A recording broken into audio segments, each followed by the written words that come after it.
We live in a very healthy community, Carlsbad, relative to the rest of the country, I would say. Carlsbad, California is a wonderful place to live.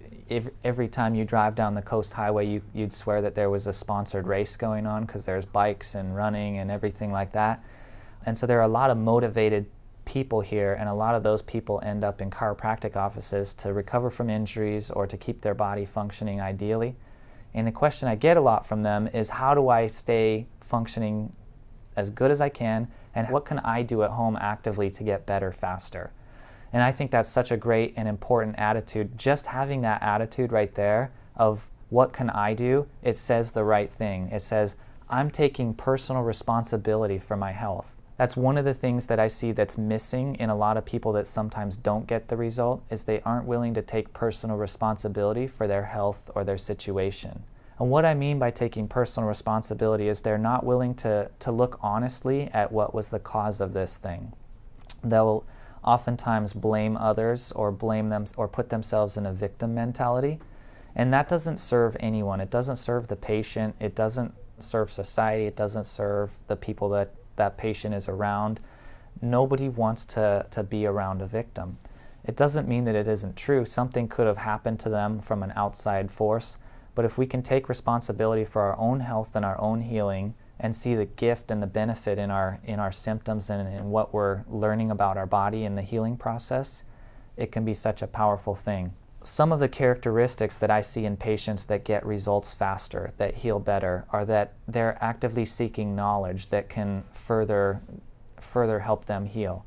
They're doing the dietary things that we ask them to do. If we put garbage into the body, we're going to get garbage out. If we put good things in and good building blocks, the body's going to use those, and it's going to build a healthier body that's less prone to injury in the future. Oftentimes I'm looking at just a few factors to see how well a patient is actually going to heal or how fast a patient's actually going to heal. And the questions I ask the patient are, how are you sleeping? How's your energy levels? How's your stress levels? How's your relationships? And how's your digestion? And I know those things seem like, wow, what does that have to do with my lower back pain or with my TMJ or with my carpal tunnel syndrome? And you'd be surprised how they're all related.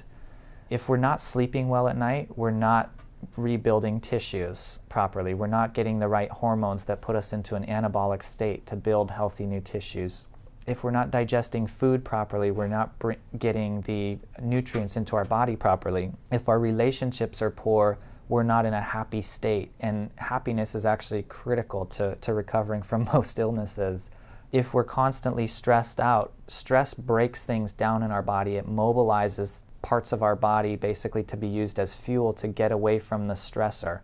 But if we're constantly in a state of stress, we're not going to be able to build up and heal and recover from things. Some of the other characteristics and traits that I see from patients that get the best results and that get the results the fastest are that they're willing to trust their body's own ability to heal itself.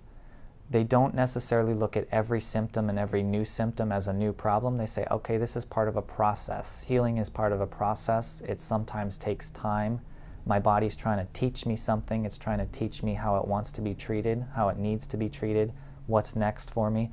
And they don't necessarily go down the thought process of thinking that this is a new thing, this is a new problem, oh no, the sky is falling.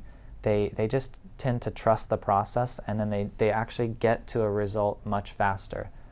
Your body is always working for you. It's always doing the best it possibly can. I'd like to think that your doctors are always working for you and doing the best that they possibly can. So between the two of them, we should just trust that we're going to get an ideal outcome and know that that's what's going to happen.